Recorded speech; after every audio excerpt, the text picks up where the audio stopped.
What's going on, guys? Santos here and I'm back with another video. Hey, so today we're going to be installing a Mechman Alternator in the single cab. Because I am running 3 JL Audio TW3s in the single cab, it's caused my lights to start dimming. I have no choice but to upgrade to a Mechman Alternator. I'm also working on installing a secondary battery just for the sound system itself. I've already started running some of the wires for the Big 4. It's typically known as a Big 3, but because I'm going to be running this Mechman Alternator, I have to run an extra ground cable. Like I said, I've already started running some of the wires. So yeah, let's go check out what I'm working with now. So typically during your Big 3 upgrade, one of the 3 is your power wire. Currently mine is located at the alternator to the distribution block, but I'm going to be replacing this wire with the 0 gauge. It's going to go from the back of the alternator to the battery. The second of the Big 3, if you have a Silverado, you'll find it connected to this stud here. This is a wire that's grounded here that goes to the bottom of your block. That is your first ground that you'll have to upgrade to a 0 gauge. And then the second ground wire that you'll have to upgrade is the ground wire from your battery to your chassis. Because I am running the Reckless relocation brackets. As you can see, my battery is behind my front bumper because I have bags in the front of my truck. This wire has already been replaced or upgraded to a 0 gauge wire. Most of my Big 3 is already complete, with the exception again of the power wire that I will be upgrading. But because I am going to be upgrading the alternators to the Mechman also calls for an additional ground wire from your battery to this stud right here. Here in front of us we have this 400 amp, I think it's a 400 amp Mechman alternator, if I can figure out how to open this thing. I've had it for over a year. It's just been sitting here. This is what it looks like here. If you have a Silverado, you're gonna receive this pigtail. This end of your harness, it's gonna plug into your factory plug for your alternator. And then this end right here, if I can get my camera to focus, it's gonna plug to the back of your alternator.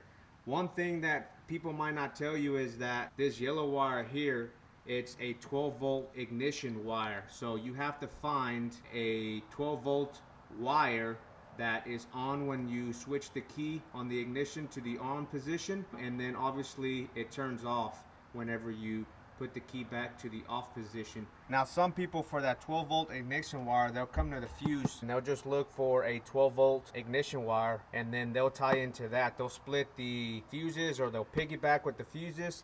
If you want to do that, that's okay. I decided not to do that. I did a little bit of digging, and there's actually a module or little control panel inside of your vehicle. For context, my vehicle is a 2005 Chevy Silverado, for those of you that are not familiar with the channel. By the way, pardon the mess.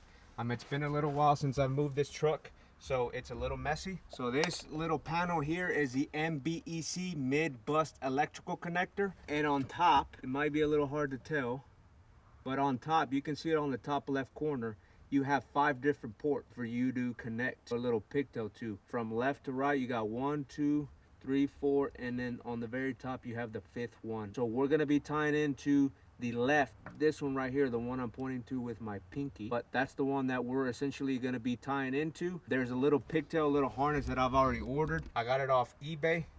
Let me show you what it looks like. So this is a little connector that I got. I can put the part number in the description below, and essentially all you're going to be doing is running a positive and a negative. So I'm running 2 wires here. One of them is going to be for the alternator, but I'm also going to be installing a battery isolator, which is what the other wire is for. I'm not going to need all this wire. One end of the wire is going to be for the positive, and whatever is left I'm going to ground somewhere in here. Now you can use this connector if you are installing a backup camera to get some power, if you're running some wires for a trailer, or again, if you're gonna wire a Mechman alternator like mine that has the yellow 12 volt wire. And for context, I am running 3 TW3s, JL Audios, of course. Again, I apologize for the mess. My truck is filthy. The last time I took it out, we were at a show. I had my sunroof open and the wind was gusting crazy, and man, there's dirt everywhere. My battery died. I had to replace it, hence why I'm doing all this, because I already have the front bumper off. But yeah, 3 TW3s, being pushed by this bad boy Rockford Fosgate T1000. In the back pillars and in the doors, I have audio bounce door speakers, and there's a Hannibal amp that's under the passenger seat. Here's the other end of my speaker box. Some bad boys right there. And then the Hannibal AHL 200.4. So this is the amp that I'm using to power the speakers that are in the back pillars and then also in the door panels.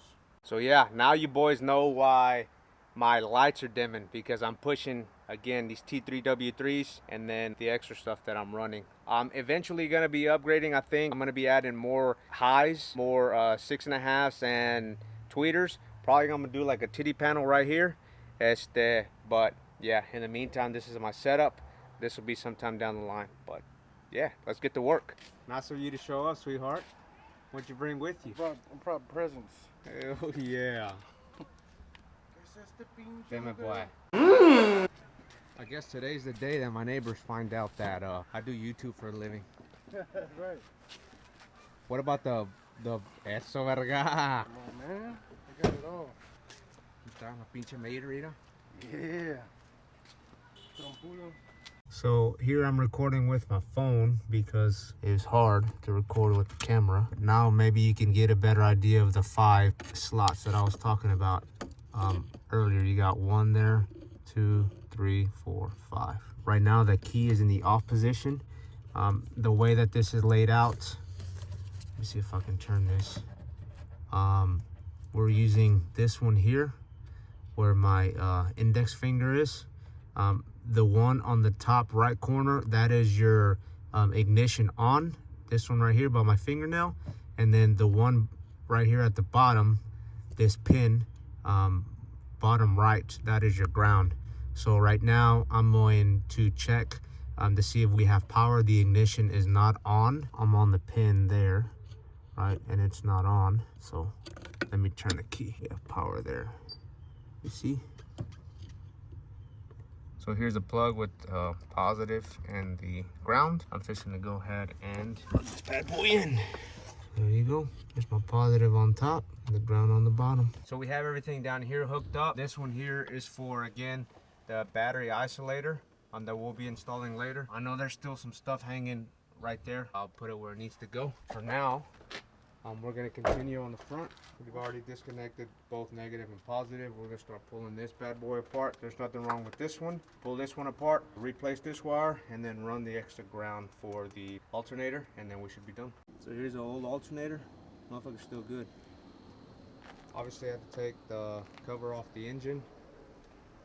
We already removed the power wire, and then here's the plug that came with the Mechman. I'll run the ground, gonna run the new power wire, hook this bad boy up, should be good to go. Well guys, it's currently the next day. Alex and I ended up installing the Mechman. We ran out of daylight, so we weren't able to record the rest of the process, but we got it installed. Let me show you guys how it turned out. The Mechman alternator installed. I ended up using the same serpentine belt because I had already upgraded my alternator once with the smaller pulley.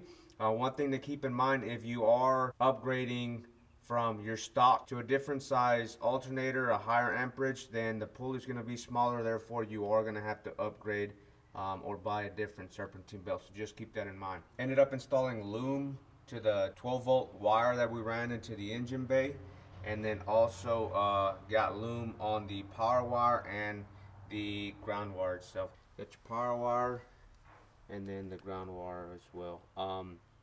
We ended up using a heat gun for these. It looks okay, even though once the bumper is installed, you're not going to be able to see any of this, but yeah. And then these are the crimpers that we used for the terminals. You're going to need some heavy duty ones. These have different dies, I think from like 0 to 2 gauge, 4 to 6, and then so on and so forth. But this one here, we ended up borrowing, so we used that one. It worked out perfect. I know that I also mentioned yesterday that I was going to be adding a second battery. I don't think I'm going to do that for now. I'm going to wait. I already purchased the brackets, the second battery bracket from Reckless. Here's the battery bracket itself. Obviously you still have to weld it. That's what it looks like. I might be selling this. If you're interested, let me know. I can sell it to you if you're in the Houston area. And the reason why I'm planning on selling that is because initially I was thinking about going with a second Optima, but I'm leaning towards maybe going with an XS battery, and those are smaller, which are not compatible with this bracket. I'll need a smaller bracket. That's why I'm leaning towards selling this and then getting a new one built for that smaller battery so I can place it right there. So the Mechman definitely did help. My lights don't dim. I know that I will have to still add a secondary battery. I think I've decided to go with the XS versus a second yellow Optima. There's a battery gauge there. Let's turn it up a little bit.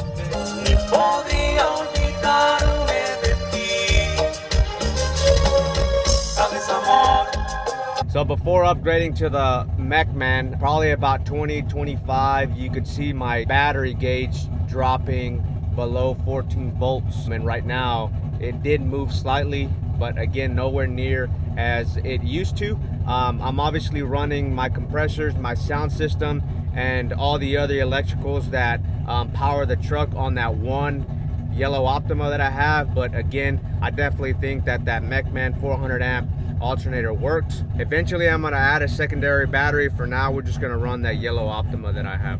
OTM is right around the corner, so you guys know we can't miss this show.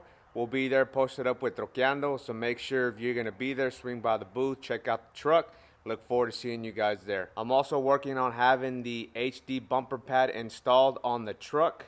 Another reason why the grill and bumper and all that good stuff is missing now that we've finished replacing the battery and the Mechman alternator.